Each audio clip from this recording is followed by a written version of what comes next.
Hi everyone, today I'm going to be changing out the upper ball joints or the upper control arms on an '08 Ford Expedition 2-wheel drive.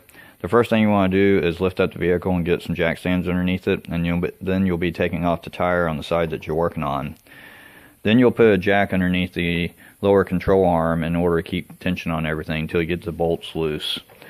You'll come up to the upper control arm after that, and you'll take the nut loose on it and get this joint apart off the arm. Now you can take a 5-pound hammer on it, or you can take a air hammer on the side of the arm there, which I like to use the air hammer like this because it makes it really easy to do. You'll need to take this 10mm bolt off to let go of the bracket that's holding the brake line to give you more room so that you don't stretch that brake line. After you get that nut on off, you'll push this arm back and towards the frame. Now if this thing doesn't want to stay up there and it wants to sling out, then you'll need to put a piece of wire or something around it to hang on to the assembly up there. The next thing you want to do is take the nut off on the lower strut bolt, and then you can take the nut off on the sway bar link. Then you can come up top and take the nuts off the top of the strut. There's 3 of them up there. Once you take those loose, then you'll be able to take the jack and let it down. Whenever you let it down, you'll see this whole assembly slide down, which will release the tension on the bottom nut.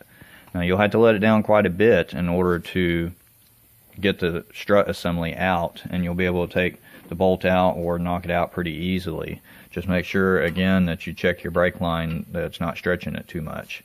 But you'll take your strut and you'll lift it up and forward or outward and then down towards the back, and then you'll be able to take the strut straight out and the arm would be up like this. So once you get that strut out to the side, you'll need to loosen up the bolts for the control arm. Those bolts won't come out without that strut coming out because they come out inward.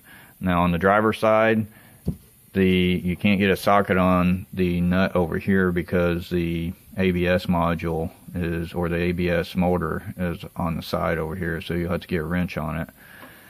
But once you get those loose, you'll be able to get the bolts out and slide the arm right out, and then you put the new arm back in there, get the bolts, and do everything reverse process.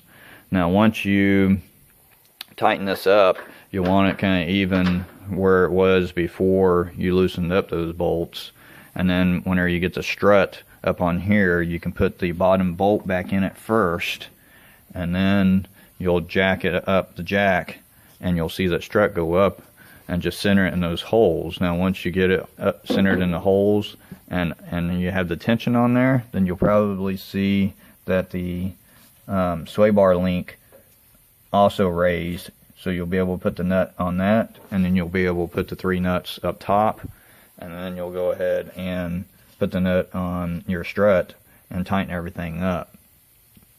Don't forget to tighten up your brake line whenever you're putting everything back together. Put that bracket back on there, and then of course put the new ball joint together on it. Put it back in the hole, get your wheel on, and torque everything down to factory specs. It's really not too hard to do. Just take your time, and it should go by pretty quickly now that you know how to do it. Anyway, thanks for watching my video. If you haven't already, please subscribe, and I'll see you in the next video.